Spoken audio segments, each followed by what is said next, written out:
नमस्कार दोस्तों, आप लोगों का एक बार फिर से स्वागत है छात्र शिक्षक पाठशाला के इस यूट्यूब चैनल में। और आज हम लोग पद खंड जो कि क्लास 12 का होगा उसका एक साथ 13 चैप्टर इस वीडियो में करने वाले हैं। तो आप लोग जो भी इस चैनल के साथ नए जुड़े हैं इस चैनल को सब्सक्राइब कर लें, और जो हमारे साथ बने हुए हैं उनको मैं धन्यवाद देना चाहता हूँ। तो आइए इसको हम लोग स्टार्ट करते हैं। पहला पद में जो चैप्टर है वो है करबक। तो करबक का पहला प्रश्न है कि मलिक मोहम्मद जायसी कवि हैं। तो कैसे कवि हैं? तो प्रेम के पीर की कवि हैं। दूसरा प्रश्न, करबक के कवि कौन है? तो करबक के कवि हैं मलिक मोहम्मद जायसी। तीसरा, मलिक मोहम्मद जायसी की कविता कौन सी है? तो इनकी कविता का नाम है करबक। प्रश्न संख्या 4, मलिक मोहम्मद जायसी का जन्म कब हुआ था? तो 1492 ईस्वी में इनका जन्म हुआ था। जायसी का जन्म किस प्रदेश में हुआ था? तो उत्तर प्रदेश में हुआ था। यहाँ प्रदेश की जगह राज्य भी रह सकता है। जायसी किस तरह के कवि हैं? तो वे सूफी कवि थे। मलिक मोहम्मद जायसी कैसे कवि थे? तो वो सूफी कवि थे। जायसी का जन्म स्थान कहाँ था? तो अमेठी, यहाँ उत्तर प्रदेश में अमेठी। जायसी के पिता का नाम क्या था? तो जायसी के पिता का नाम था शेख यमरेक। जायसी थे, क्या थे वो? तो वो अपने आप को फकीर कहते थे। जायसी हिंदी साहित्य की किस काव्यधारा से जुड़े हुए थे? तो प्रेम मार्गी शाखा से वे जुड़े हुए थे। जायसी की काव्य की भाषा कौन सी थी? तो इनकी काव्य की भाषा अवधी थी। नेक्स्ट, जायसी के काव्य का मुख्य रस क्या था? तो इनका मुख्य रस था श्रृंगार रस। प्रश्न संख्या 13, जायसी ने रत्नसेन तथा पद्मावती की कथा को किस प्रकार जोड़ा है? तो रक्त रूप लेई द्वारा। नेक्स्ट, जायसी ने रत्नसेन एवं पद्मावती की कथा को किसके द्वारा सींचा है? तो अपने आंसुओं से इसके द्वारा सींचा। जायसी ने किस दोष से युक्त होते हुए भी मतलब जायसी किस दोष से युक्त होते हुए भी गुणवान है? तो नेत्र दोष, देख नहीं सकते हैं फिर भी इनके अंदर गुणों का भंडार है। प्रश्न संख्या 16, जायसी का काव्य किस प्रकार गंभीर एवं व्यापक है? तो जायसी का काव्य किस प्रकार गंभीर एवं व्यापक है? तो समुद्र की भांति। इनसे इनमें से प्रेम के पीर के कवि, तो प्रेम के पीर के कवि मलिक मोहम्मद जायसी। करबक जो यह पद है कविता कहाँ से लिया गया है? तो ये पद्मावत से लिया गया है। करबक के रचयिता कौन है? तो मलिक मोहम्मद जायसी। जायसी रचित पद्मावत की भाषा क्या है? जो मलिक मोहम्मद जायसी ने पद्मावत की रचना की है उसकी भाषा क्या है? तो अवधी। मलिक मोहम्मद जायसी किस परंपरा के कवि हैं? तो मलिक मोहम्मद जायसी प्रेमाख्यानक काव्य परंपरा के कवि हैं। जायसी ने अपनी आंखों की उपमा किससे की है? तो इन्होंने दर्पण से अपनी आंखों की उपमा की है। मलिक मोहम्मद जायसी किस शाखा के कवि हैं? तो प्रेम मार्गी शाखा। कौन सी कीर्ति जायसी की नहीं है? मृगावती। और इसके अलावा ये तीनों रचनाएं पद्मावत, अखरावट, आखड़ी कलाम, ये तीनों रचनाएं मलिक मोहम्मद जायसी की है। पद्मावत किसकी रचना है? तो मलिक मोहम्मद जायसी की। यह था एक अध्याय। दूसरा अध्याय है दोस्तों सूरदास। सूरदास के बारे में है कि कृष्ण भक्ति शाखा के कवि कौन है? तो कृष्ण भक्ति शाखा के कवि हो जाएंगे सूरदास। सूरदास की कौन सी रचना है? तो सूरदास की रचना को सूरसागर के नाम से जाना जाता है। सूरदास किस भक्ति के कवि हैं? तो ये कृष्ण भक्ति के कवि हैं। नेक्स्ट, सूरदास किस भाषा के प्रसिद्ध कवि हैं? तो भाषा इनका ब्रज भाषा हो जाएगा। वात्सल्य के विश्व में अद्वितीय कवि कौन है? मतलब वात्सल्य के विश्व में द्वितीय कवि ने सूरदास को बोला जाता है। सूरदास किस धारा के कवि थे? तो ये कृष्णा श्रेयी धारा के कवि थे। कृष्ण कहाँ बैठकर भोजन कर रहे हैं? तो नंद की गोद में बैठकर भोजन कर रहे हैं। प्रस्तुत प्रथम पद में कृष्ण को किसको सूचना दी जाती है? मतलब जो इस कविता का प्रथम पद है उसमें कृष्ण को किसको सूचना दी जाती है? तो भोर होने की। नेक्स्ट, सूरदास हिंदी साहित्य के किस काल के कवि हैं? तो भक्ति काल के। कौन सी रचना सूरदास की नहीं है? सतसई, इनकी रचना नहीं। बाकी सुरसागर, सुरसावली या साहित्य लहरी, ये तीनों रचनाएं सूरदास की है। कौन सी रचना सूरदास की है? तो सुरसागर। सूरदास किस चीज की भूख, मतलब सूरदास को किस चीज की भूख है, तो कृष्ण के जूठन की भूख है। सूरदास की अनुमानित जन्म तिथि, जो वीवीआई प्रश्न है, कैसा ये पूछ रहा है ना कि अनुमानित जन्म तिथि क्या है, मतलब रियल नहीं है, एक अनुमान लगाया गया, तो 1475 ईस्वी। नेक्स्ट प्रश्न है प्रश्न संख्या 14। एक मिनट, 14 में बताया जा रहा है, प्रश्न संख्या 14 कि निम्नलिखित में से कौन सा कवि अष्टछाप का नहीं है, तो अष्टछाप के कवि मलिक मोहम्मद जायसी नहीं।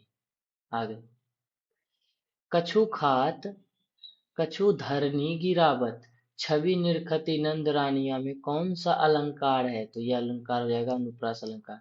जब हम लोग 100 नंबर भाषा वाला जब करेंगे, उसमें 75 नंबर का हिंदी है, उसमें अलंकार पर विशेष तौर पर चर्चा किया जाएगा, उससे रिलेटेड प्रश्न, क्योंकि हमारे चैनल पे डायरेक्टली आपको प्रश्न ही करवाए जाएंगे और अध्याय बाई अध्याय सारे प्रश्नों को रखा जाएगा।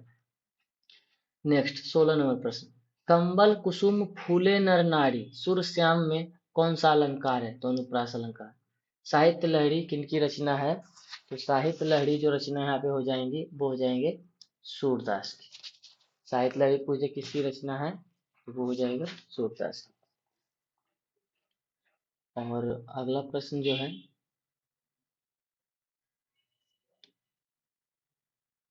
अगला कहाँ था, 18, सूरदास की रचनाओं की भाषा क्या है, तो सूरदास की रचना की भाषा क्या हो जाएगा, सूरदास की रचना की भाषा हो जाएगा यहाँ पर आपका ब्रज भाषा। 19 नंबर प्रश्न, सूरदास के दीक्षा गुरु का नाम क्या था, तो बल्लभाचार्य। सूरदास के दीक्षा गुरु कौन थे, बल्लभाचार्य। सूरदास किस मार्ग में दीक्षित हुए, तो ये पुष्टि मार्ग, इंपॉर्टेंट प्रश्न है, ध्यान दीजिएगा आप लोग। सूरदास किस मार्ग में दीक्षित हुए, तो पुष्टि मार्ग। नेक्स्ट, बल्लभाचार्य से मिलने के पूर्व सूर किस भाव के पद गाते थे, तो बल्लभाचार्य मिलने से पूर्व सूर जो गाते थे वो दैन्य भाव। सूर सागर किसकी रचना है, सूरदास की। द्वितीय पद में किस खाद्य पदार्थ का उल्लेख नहीं हुआ है, तो अपूप का। सूरदास की कृति इनमें से कौन सी है, तो साहित्य लहरी। प्रश्न संख्या 25, सुर सागर किस भाषा में रचित है, तो वो ब्रज भाषा में रचित है। सूरदास के संकलित पदों में कौन सा रस है, तो वात्सल्य रस। कन्या का क्या अर्थ होता है, तो कन्या का अर्थ होता है गोद, जो गोद होता है। प्रश्न संख्या 28, भगवान श्री कृष्ण किस कवि के पूज्य थे, तो सूरदास के। अब आते हैं हम लोग तुलसीदास, अध्याय 3। तुलसीदास के दीक्षा गुरु कौन थे, तो नरहरिदास, बहुत इंपॉर्टेंट है। तुलसीदास की पत्नी का नाम क्या था, तो इनकी पत्नी का नाम था रत्नावली। तुलसीदास की माता जी का क्या नाम था, तो हुलसी इनकी माता जी का नाम था। तुलसीदास का जन्म कब हुआ था, तो 1543 ईस्वी में। तुलसीदास का जन्म किस प्रदेश में हुआ था, तो उत्तर प्रदेश में। काशी में कितने वर्षों तक रहकर तुलसीदास ने शिक्षा प्राप्त की थी, तो 10 वर्षों तक। रामचरितमानस किसकी रचना है, तो रामचरितमानस तुलसीदास की रचना है। तुलसीदास किस शाखा के कवि हैं, तो ये राम मार्गी। दूसरे पद में तुलसी ने अपना परिचय किस रूप में दिया है, तो इन्होंने भिखारी के रूप में अपना परिचय दिया है। तुलसीदास को किस चीज की भूख है, तो इनको भक्ति की भूख है। तुलसीदास के पठित पद किस भाषा में है, तो इनका भाषा अवधी में है। तुलसीदास ने प्रथम पद में किसकी स्तुति की है, तो सीता जी की स्तुति की है। तुलसीदास के दोनों पदों में किस रस की व्यंजना हुई है, तो भक्ति रस की प्रधानता देखा गया है। तुलसीदास ने, अगला प्रश्न 14, तुलसीदास ने प्रथम पद में अपना परिचय किस रूप में दिया है, तो सीता के दास के रूप में। इस पद में इनका ऐसा मानना होता है कि माता अगर आप राम प्रभु के पास जाएंगे तो वो आपकी बात को जरूर मान लेंगे, क्योंकि वो आपके पति देव हैं। कबंटुक अब अवसर पाई में अम्ब संबोधन, मतलब इसमें अम्ब संबोधन किसके लिए किया गया है, तो सीता के लिए। कौन तुलसीदास के मित्र नहीं थे, सूरदास। बाकी ये तीनों महाराजा मानसिंह, टोडरमल, नाभादास, ये तीनों इनके मित्र थे। कौन सी रचना तुलसीदास की है, तो विनय पत्रिका। बहुत ही वीवीआई प्रश्न है कि विनय पत्रिका किसकी रचना है, तो तुलसीदास की। कौन सी रचना तुलसीदास की नहीं है, तो आखिरी कलल। इसके अलावा सारी पार्वती मंगल, वैराग्य संदीपनी और कवितावली, ये तीनों रचनाएं किनकी है? तो तुलसीदास की। कवितावली के रचनाकार तो तुलसीदास। हनुमान बाहुक को तुलसीदास की किस कृति का एक अंग माना जाता है? कवितावली। प्रश्न संख्या 21, रामचरितमानस। रामचरितमानस का प्रधान रस क्या है? तो वो है भक्ति रस। और रामचरितमानस है क्या? तो यह एक महाकाव्य है। कौन सी रचना तुलसीदास की नहीं है? राधा स्तुति। इसके अलावा बरवे रामायण, कवितावली, गीतावली, तुलसीदास। देखिए, एक हम आपको थोड़ा सा ट्रिक तो नहीं कर सकते हैं, लेकिन अगर प्रश्न पकड़ने का जिसमें बलि अगर लगा हुआ रहेगा ना, जो भी, तो अधिकतर रचनाएं वो तुलसीदास जी की ही है। तो कवितावली, गीतावली या बरवे रामायण। और रामायण से संबंधित अगर आता है ऑप्शन में तुलसीदास होते हैं तो वो मानस, जिसको रामचरितमानस का रचना समय क्या है, मैंने किस समय में इसकी रचना हुई थी? तो इसकी रचना हुई थी संवत 1631 में। रामचरितमानस की भाषा है, रामचरितमानस की भाषा क्या है? अवधी। विनय पत्रिका की भाषा क्या है? विनय पत्रिका की रचना भी तुलसीदास की है, तो इनकी भाषा जो है अंतर्वेदी, और कहीं पर ब्रज भाषा दिया हुआ रहता है। नेक्स्ट, तुलसीदास का जन्म कहाँ हुआ था? तो इनका जन्म हुआ था राजापुर बांदा, उत्तर प्रदेश। तुलसीदास का मूल नाम क्या था? तो राम बोला। इंपॉर्टेंट प्रश्न है। तुलसीदास के शिक्षा गुरु कौन थे? तो शेष सनातन। इनमें से कौन सी रचना तुलसीदास की है? तो विनय पत्रिका। कौन सी कृति तुलसी रचित है? तो रामचरितमानस। कौन सी कृति तुलसीदास द्वारा रचित नहीं है? तो पंचवटी। आपको बताना है कमेंट में, और यह होमवर्क टाइप से आप समझ लीजिए कि पंचवटी किन की रचनाएं हैं, ये आपको बताना है। और इसके अलावा वैराग्य संदीपनी, बरवे रामायण, जानकी मंगल, ये तीनों तुलसीदास जी की रचना है। प्रश्न संख्या 33, पाठ्य पुस्तक में संकलित तुलसी के पद तुलसीदास की किस कृति से लिया गया है? तो विनय के पद से। तुलसीदास किस काल के कवि थे? वीवीआई प्रश्न ही है, तो ये भक्ति काल के। तुलसीदास, कबीरदास, सूरदास, ये सारे भक्ति काल के कवि थे। कविता बलि, हम पहले बताया कि बलि जिसमें आ जाए वो तुलसीदास, तो कविता बलि के रचनाकार कौन है? तुलसीदास। अध्याय 4, छप्पय। छप्पय शीर्षक के रचयिता कौन है? तो ये नाभादास की रचना है छप्पय। नाभादास की कौन सी रचना है? छप्पय। नाभादास किस धारा के कवि थे? तो यह सद्गुणोपासक राम भक्त धारा के कवि थे। प्रश्न संख्या 4, नाभादास किसके समकालीन थे? मतलब ये किनके समय के थे? तो तुलसीदास के समकालीन थे। नाभादास जी का जन्म तो 1570 ईस्वी में अनुमानित है। प्रश्न संख्या 6, कविता किसकी कविता को सुनकर कवि नाभादास सिर झुका लेते हैं? तो वो हैं सूरदास। सूरदास की कविता को सुनकर ये क्या करते हैं? तो अपना सर झुका लेते हैं। कौन सी रचना नाभादास की है? तो भक्तकाल। नाभादास का स्थायी निवास कहाँ था? तो वृंदावन। संपूर्ण भक्तमाल में किस छंद की व्यंजना है? तो वो व्यंजना है छप्पय। छप्पय कितनी पंक्तियों का छंद होता है? तो 6 पंक्तियों के छंद को क्या कहते हैं? छप्पय। सुर के कवित्व को सुनकर सभी क्या करते हैं? तो सुर के कवित्व को सुनकर सभी सिर हिलाते हैं। सुर कवित्व सुनी कौन कवि में कौन सा अलंकार है? तो अनुप्रास अलंकार है। आप लोग ध्यान दीजिएगा, इसमें कौन सा अलंकार है? तो अनुप्रास अलंकार है।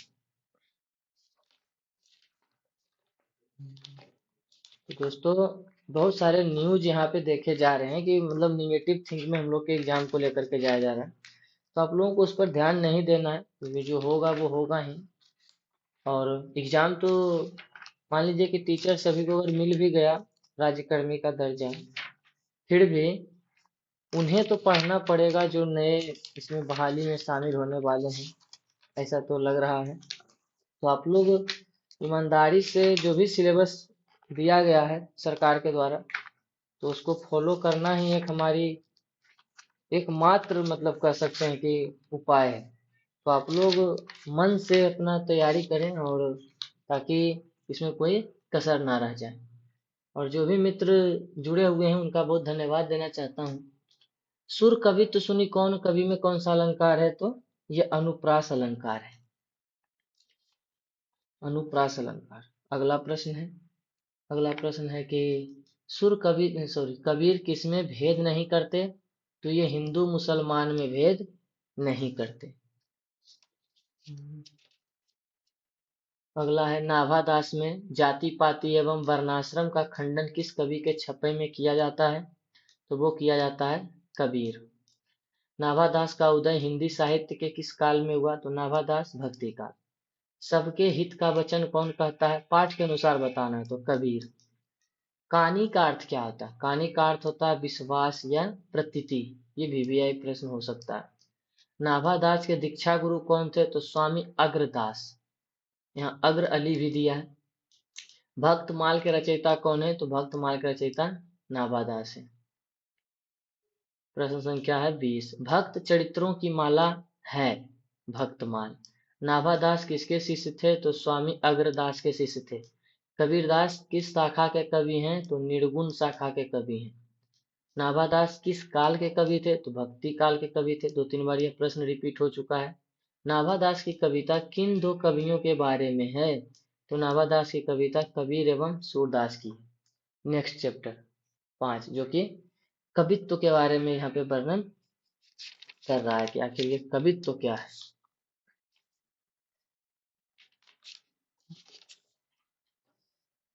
भूषण। भूषण ने कौन सी कविता लिखी है? तो कवित शीर्षक कविता के कवि कौन है? भूषण। ध्यान रखिएगा आप लोग। भूषण रीति काल की किस धारा के कवि हैं? तो वो रीति युक्त धारा के कवि हैं। कवित्व के प्रथम पद में कौन सा रस है? तो कवित्व के प्रथम पद में वीर रस है। कवित्व के द्वितीय पद में किस रस की अभिव्यंजना हुई है? तो वो है विभत्स रस। विभत्स रस की अभिव्यंजना हुई है। भूषण ने मुख्यतः किस भाषा में रचना की है? तो भूषण ने जो भाषा में रचनाएं की हैं उसका नाम है ब्रजभाषा। छत्रसाल की तलवार ने कौन सा रूप धारण कर रखा है? तो रौद्र रूप। छत्रसाल की तलवार काली देवी को क्या प्रदान करती है? तो भोजन। लागती लपकी कंठ बैरनी के नागिन सी में कौन सा अलंकार है? तो इसमें भी अनुप्रास अलंकार है।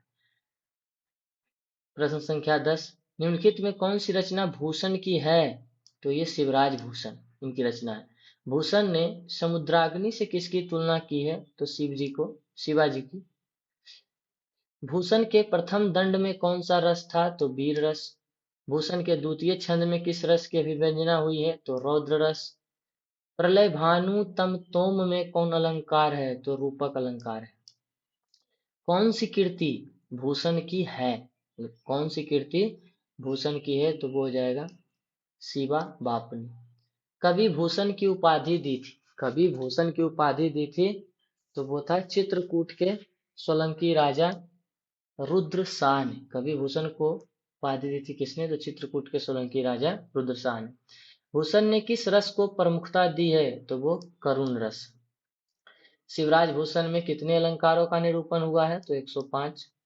भूषण की कीर्ति इनमें से कौन नहीं है? हर्षोल्लास। लेकिन जब ऐसा प्रश्न आवे तो हमको याद क्या करना है कि इसकी कौन सी कीर्ति है? तो भूषण उल्लास, भूषण हजारा, दूषण उल्लास। मतलब जहां भूषण भूषण आवे तो समझ लीजिएगा कि भूषण ही इसके रचनाकार है, क्योंकि देखिए इसमें भी भूषण इसमें भी भूषण। नेक्स्ट, भूषण के प्रिय नायक तो छत्रपति शिवाजी और छत्रसाल। शिवाजी के पुत्र का नाम क्या था? तो इनके पुत्र का नाम साहू जी। शिवा बावनी में कितने मुक्तक हैं? तो 52, 52। छत्रसाल दशक में छंद कितने हैं? 10।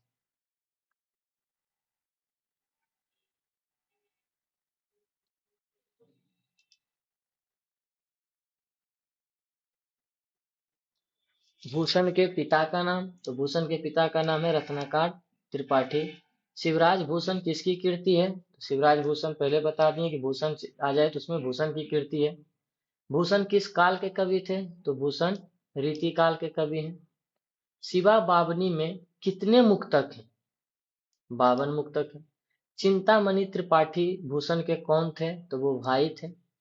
शिवा बावनी में किसकी कविता का बखान किया गया है? तो शिवाजी की। छत्रसाल दशक किसकी कीर्ति है? तो भूषण की। चलिए अध्याय 6, तुमुल कोलाहल कोलह में आंसू किसकी रचना है? पहला ही प्रश्न है जयशंकर प्रसाद, याद रखिएगा। इसके इसके कवि भी होंगे जयशंकर प्रसाद। जयशंकर प्रसाद ने कौन सी कविता लिखी है? तो तुमुल कोलाहल कलह में। जयशंकर प्रसाद का जन्म कब हुआ था? तो 1989। जयशंकर प्रसाद के पितामह जो दादाजी होते हैं वो कौन थे? तो शिवरत्न साहू।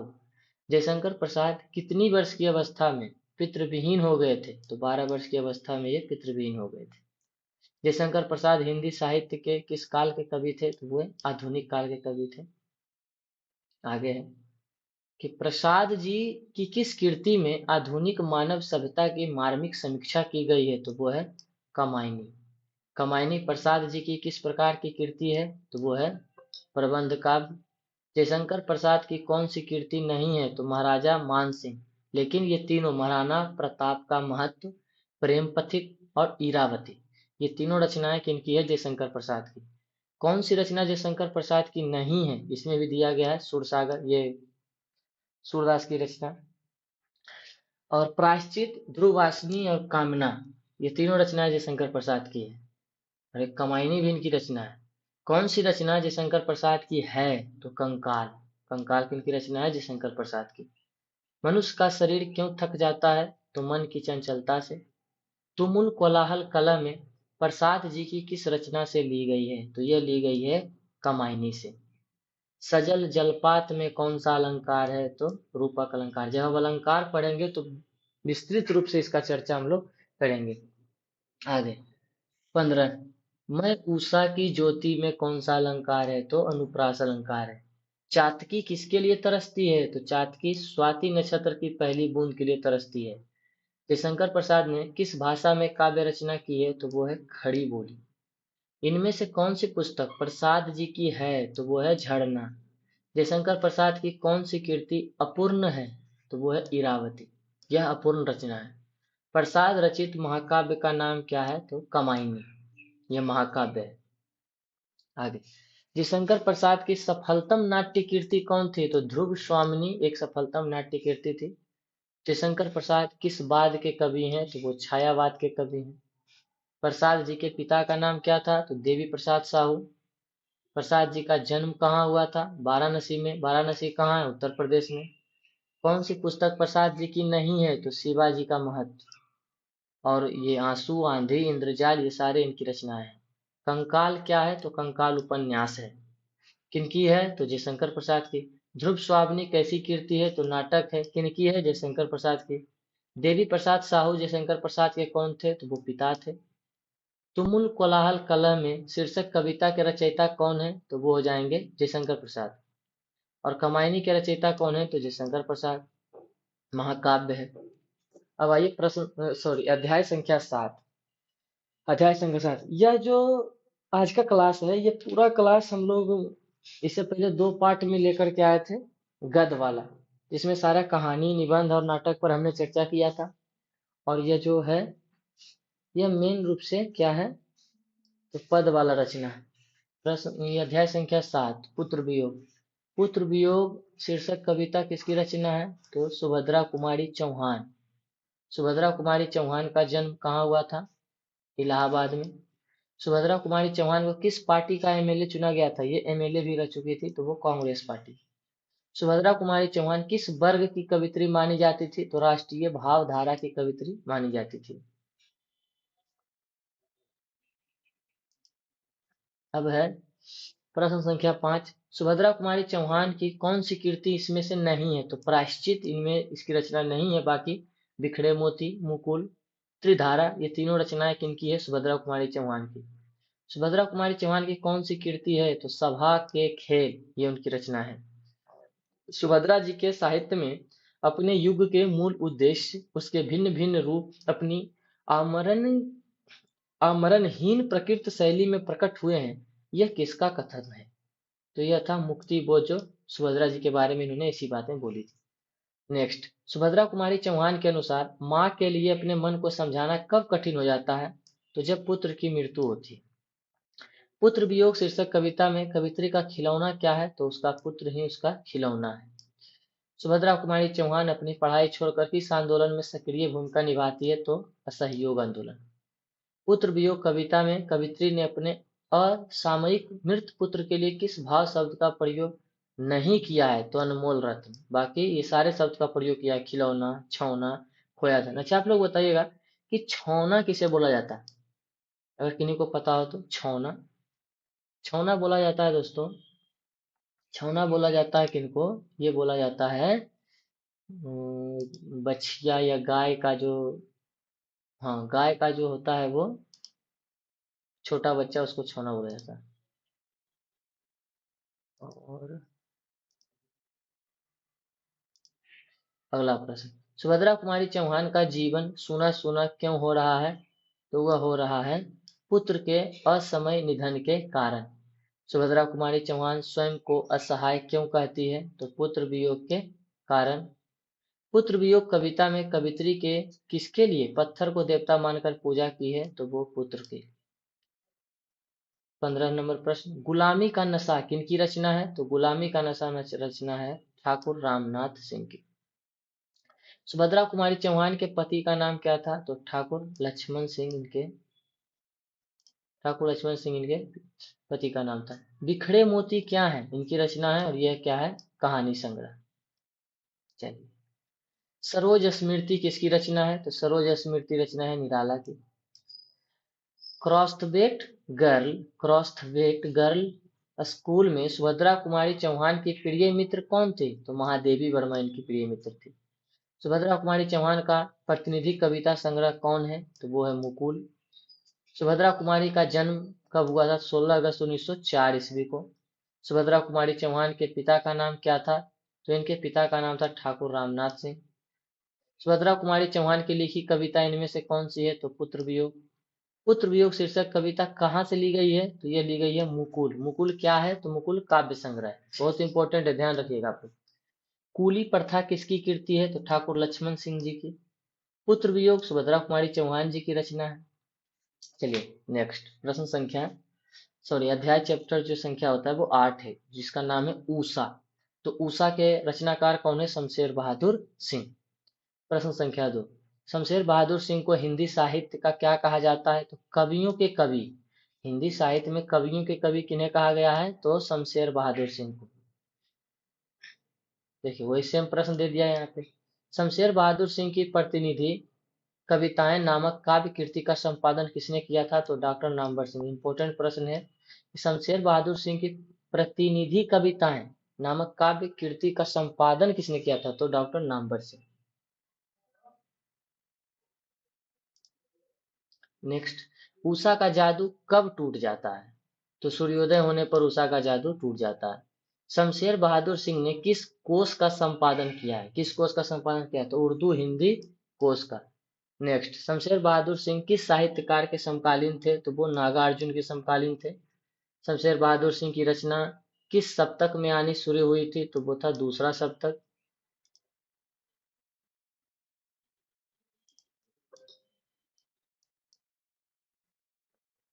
दूसरा सप्तक।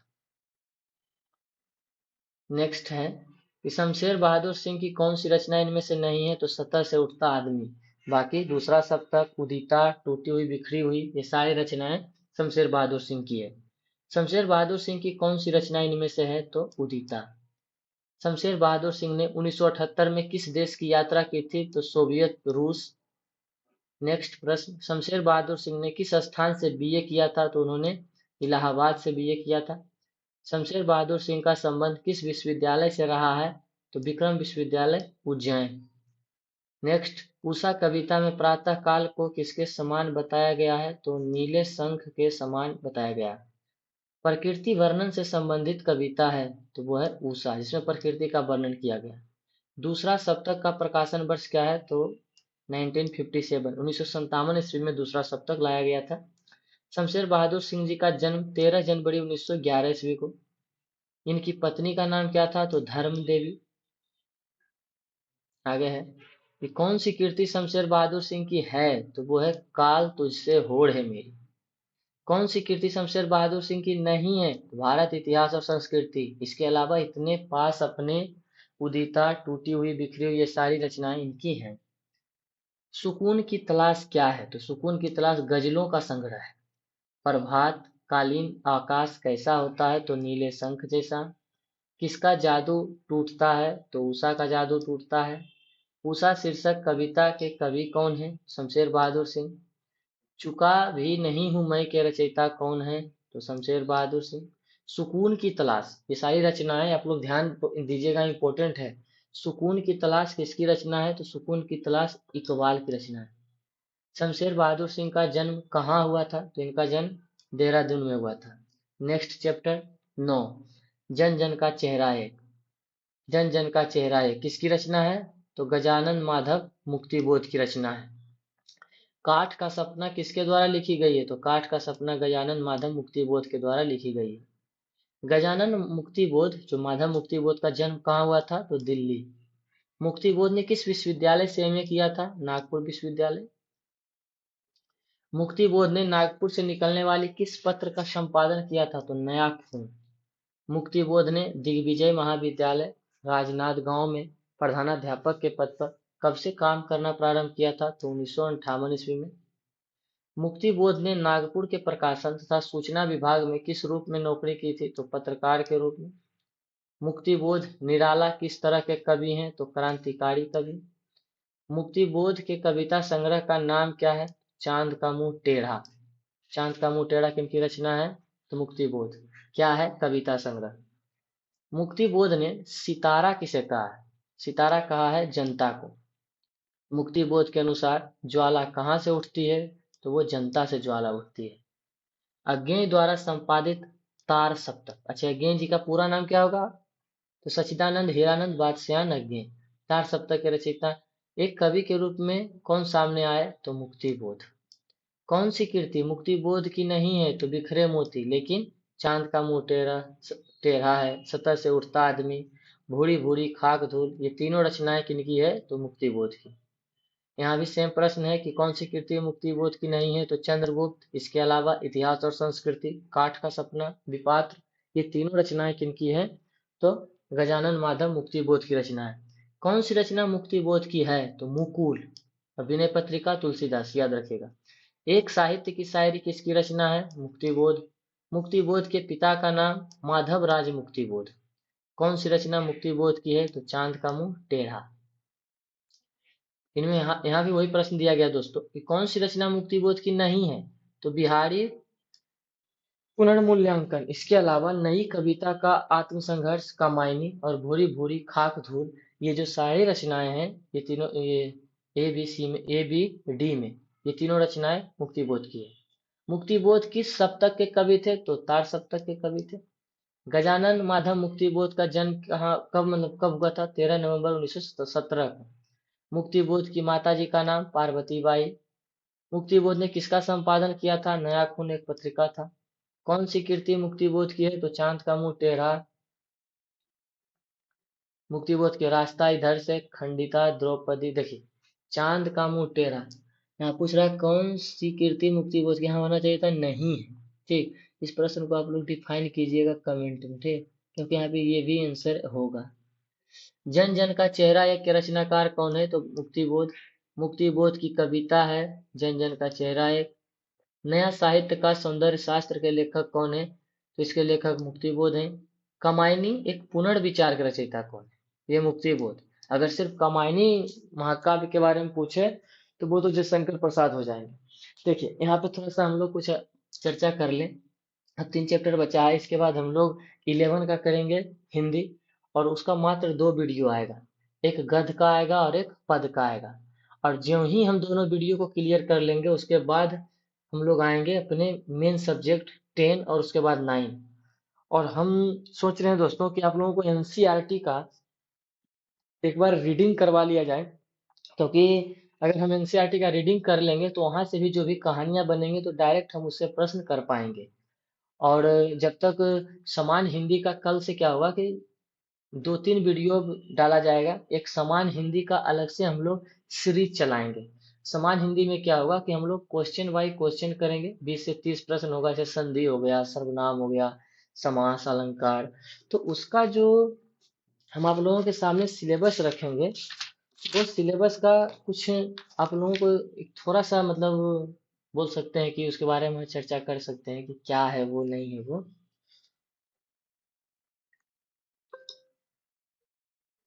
उसमें हम लोग जो देखेंगे, पहला जो होगा समानार्थी शब्द,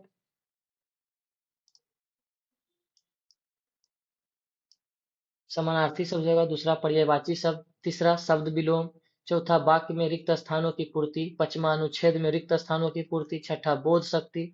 ये सारा हम 75 नंबर हिंदी के बारे में आप लोगों को चर्चा कर रहे हैं कि जो 75 नंबर का हिंदी आएगा उसमें क्या कौन कौन से अध्याय से प्रश्न पूछे जाएंगे, तो उसके बारे में हम लोग चर्चा यहाँ पे कर रहे हैं। उसमें लगभग दोस्तों 25 चैप्टर पर हम लोग चर्चा करेंगे। 25 चैप्टर। 5 में अनुच्छेद में रिक्त स्थानों की पूर्ति, 6 बोध शक्ति, वर्तनी शुद्ध, व्याकरण बोध, तत्सम तद्भव, मुहावरे, लोकोक्तियां, वाक्यांश, वाक्य भेद, वाक्य शुद्धि, शब्द प्रयोग, बेमेल शब्द का चयन, संधि, समास, अव्यवस्थित वाक्य, साहित्य बोध, रचना रचयिता, जो भी रचना रचयिता होंगे, रस, छंद और अलंकार। ये 25 अध्याय 75 नंबर हिंदी के लिए 75 नंबर हिंदी के लिए हम लोग क्या करेंगे, तो 25 अध्याय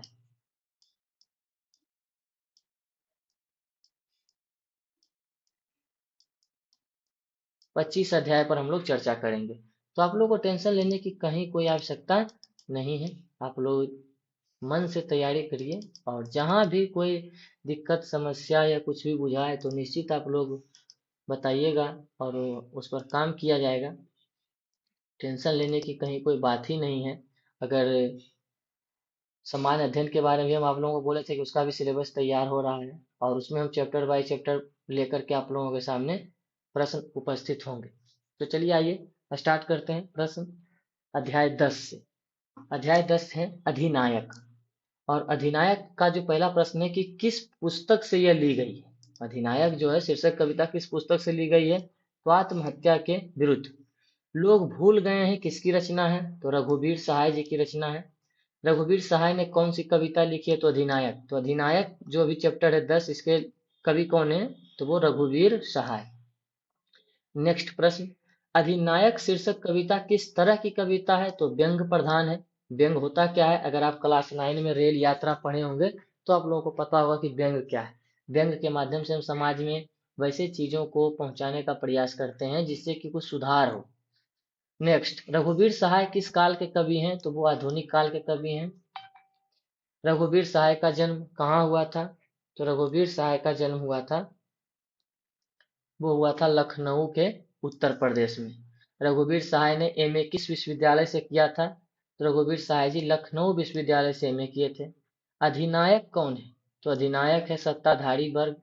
प्रस्तुत कविता अधिनायक में हरचरना किसका प्रतिनिधि करता है, तो हरचरना आम आदमी का प्रतिनिधि करता है। हरचरण किसका प्रतिनिधि करता है, तो आम आदमी का। हरचरण कौन है, तो हरचरण घर का नौकर है। अज्ञेय द्वारा संपादित दूसरा सप्तक में एक कवि के रूप में कौन सामने आए थे, तो वो आए थे रघुवीर सहाय। दूसरा सप्तक के 7 कवियों में कौन शामिल है, तो वो भी रघुवीर सहाय होंगे। अधिनायक शीर्षक कविता किस पर व्यंग है, तो यह व्यंग है समकालीन राजनीति पर। रघुवीर सहाय किस सप्तक में एक कवि के रूप में शामिल हुए, तो वो शामिल हुए थे दूसरा सप्तक में। रघुवीर सहाय की किस रचना के लिए साहित्य अकादमी पुरस्कार उन्हें दिया गया था, तो वे भूल गए। याद रखिएगा, वे भूल गए किनकी रचना है, तो रघुवीर सहाय की। इन पर इनको कौन सा पुरस्कार मिला था, तो साहित्य अकादमी पुरस्कार इन्हें मिला था। ये बहुत इंपॉर्टेंट है। यहाँ से 3 प्रश्न कि रघुवीर सहाय को किस रचना पर साहित्य अकादमी दिया गया, तो वे भूल गए हैं। और वे भूल गए हैं किनकी रचना है, तो रघुवीर सहाय। रघुवीर सहाय की रचना इनमें से कौन नहीं है, चांद का मुंह टेढ़ा। इसके अलावा सीढ़ियों पर धूप में, दिल्ली मेरा प्रदेश, जो आदमी हम बना रहे हैं, ये तीनों रचनाएं रघुवीर सहाय जी की है। निम्नलिखित में कौन सी रचना रघुवीर सहाय की है, तो वे लोग भूल गए हैं।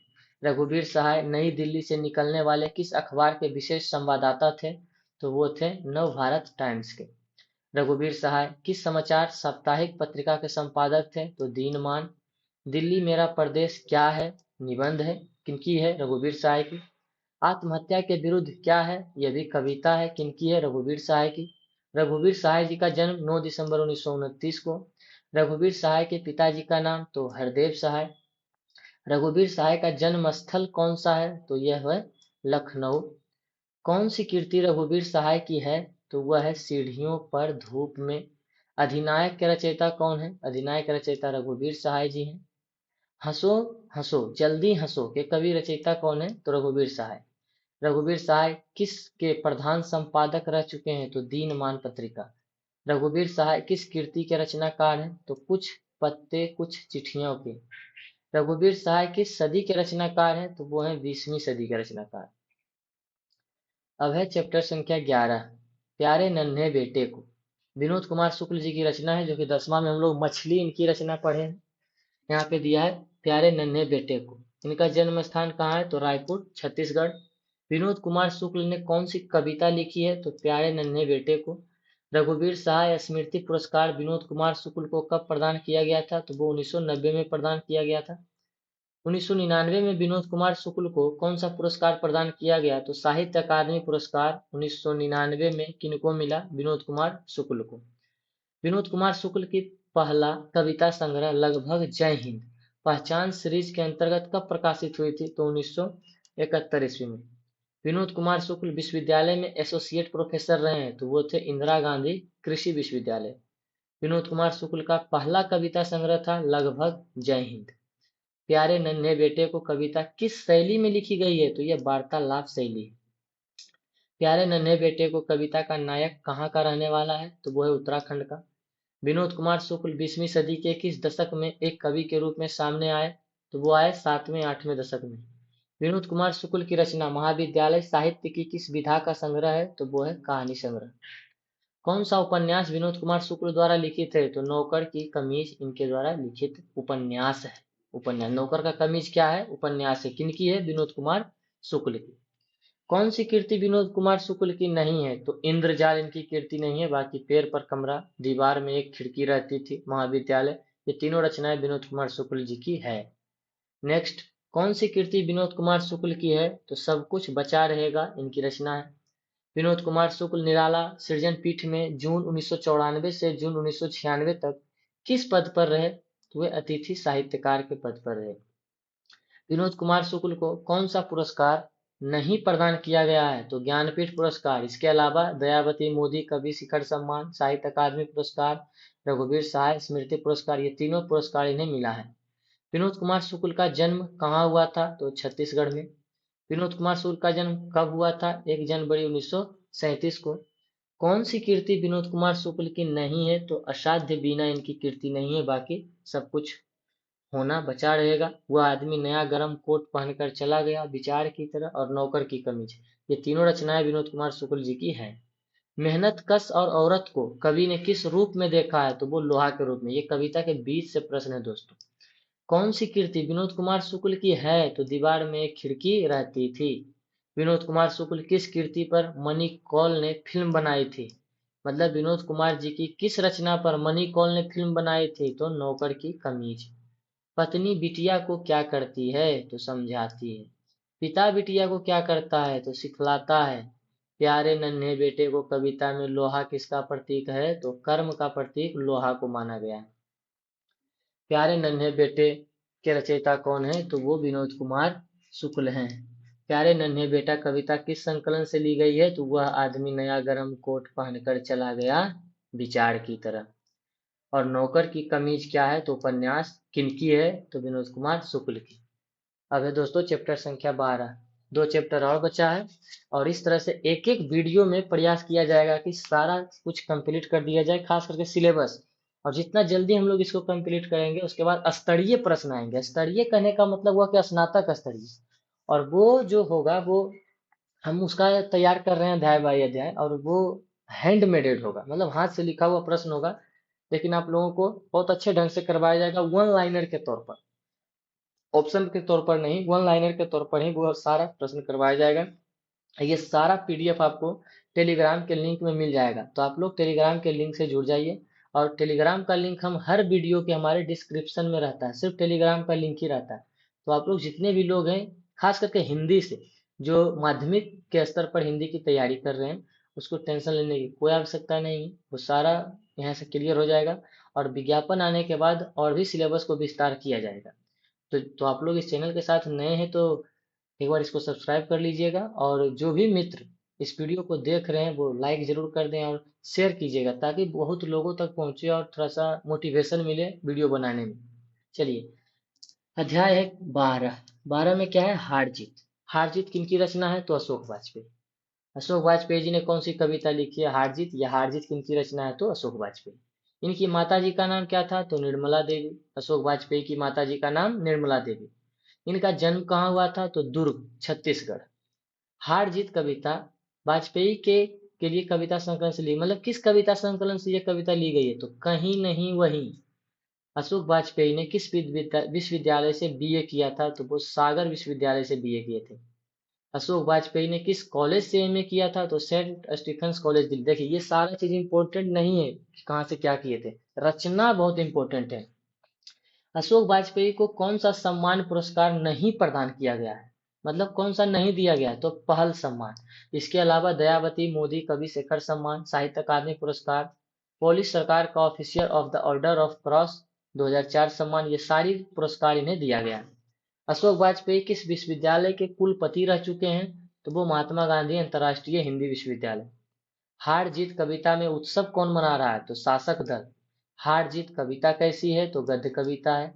हार जीत कविता में किसका प्रश्न उठाया गया है? तो हार का प्रश्न उठाया गया है।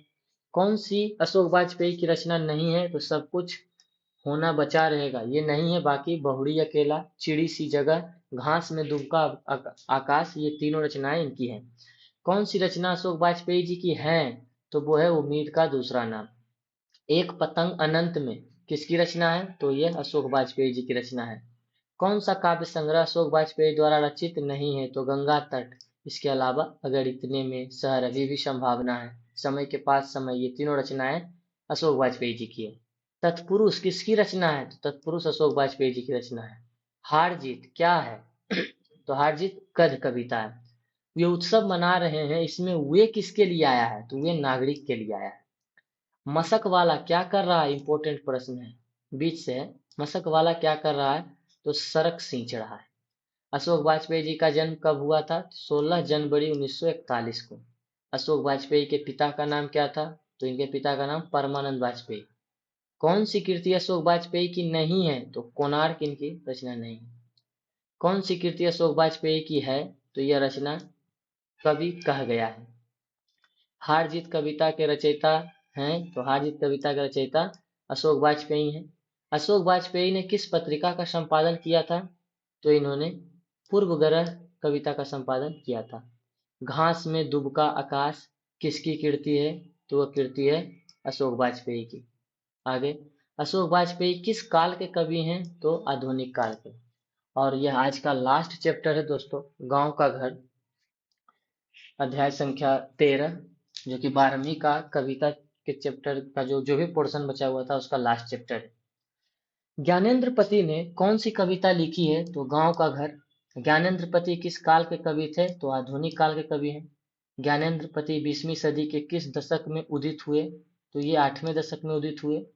ज्ञानेंद्र पति के पति का नाम क्या था? तो इनके पति का नाम था देवेंद्र प्रसाद चौबे। ज्ञानेंद्र पति बीए तथा अंग्रेजी में एमए किस विश्वविद्यालय से किए थे? तो पटना विश्वविद्यालय से।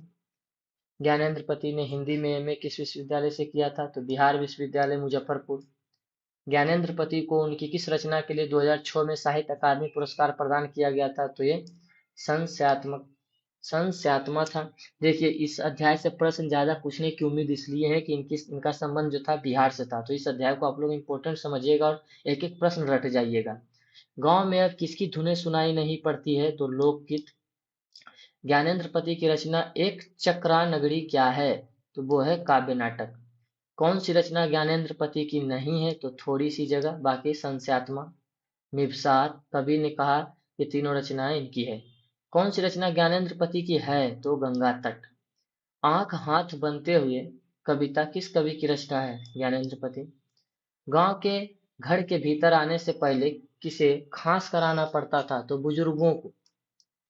ज्ञानेंद्र पति के अनुसार पंचायती राज में क्या खेत गया है? तो पंच परमेश्वर। संस्यात्मा किसकी कृति है? ज्ञानेंद्र पति की है। दूध डूबे अंगूठे के छापे किनके हैं? यह बूढ़े ग्वाला दादा के। ज्ञानेंद्र पति का काव्य नाटक है, तो यह नाटक है एक चक्रा नगरी। ज्ञानेंद्र पति सरकारी सेवा में क्या थे? तो ये थे कारा अधीक्षक। थोड़ा सा वीडियो दोस्तों लंबा हुआ है, लेकिन इसमें सारे पद खंड को शामिल किया गया, तो आप लोग एक भी बार स्किप मत कीजिएगा, इसको लाइन बाय लाइन देखिएगा, क्योंकि एक भी प्रश्न छूट जाने पर बहुत सारी समस्याओं का सामना करना पड़ सकता है। ज्ञानेंद्र पति का जन्म कब हुआ था? तो 1 जनवरी 1950 को। ज्ञानेंद्र पति को साहित्य अकादमी पुरस्कार किस कृति पर मिला था? बहुत इंपॉर्टेंट प्रश्न है, किस कृति पर इनको साहित्य अकादमी पुरस्कार मिला था? तो वो था संस्यात्मा। गांव का घर कविता के कवि? तो ज्ञानेंद्र पति। गांव का घर किस कविता संग्रह से लिया गया? यह भी इंपॉर्टेंट प्रश्न है, किस कविता संग्रह से लिया गया? तो संस्यात्मक। ज्ञानेंद्र पति को किस कृति पर साहित्य अकादमी पुरस्कार प्राप्त हुआ था? तो इन्हें प्राप्त हुआ था संस्यात्मक पर, मतलब इनकी जो तथ्यात्मक रचना थी है। ज्ञानेंद्र पति का जन्म कहाँ हुआ था? तो इनका जन्म अभी के झारखंड, अभी के झारखंड और उस समय के बिहार में। कवि ने कहा क्या है? तो यह कविता संग्रह है। तो इस तरह से दोस्तों पद खंड पूरा कंप्लीट हो गया है। तो आप लोग इस वीडियो को ज़्यादा से ज़्यादा शेयर कीजिए और लाइक कीजिएगा, और जो भी नए इस वीडियो को देख रहे हैं वो निश्चित हमारे चैनल के साथ जुड़ जाएं। आपको बहुत ही फायदा होने वाला है, खासकर माध्यमिक के लिए। तो एक बार फिर से मैं आप लोगों से विदा लेता हूं दोस्तों, और अगला वीडियो में बहुत जल्द ही मिलूंगा। 75 नंबर का हिंदी का जो क्लास होगा वो बहुत इंपॉर्टेंट होगा, क्योंकि उसमें थोड़ा सा पढ़ने का रहेगा, उसके बाद हम डायरेक्ट प्रश्न करेंगे, और वो ऐसे प्रश्न जो एग्जाम में पूछे हुए प्रश्न रहेंगे। तो आप लोग हमारे चैनल के साथ बने रहें, जब तक के लिए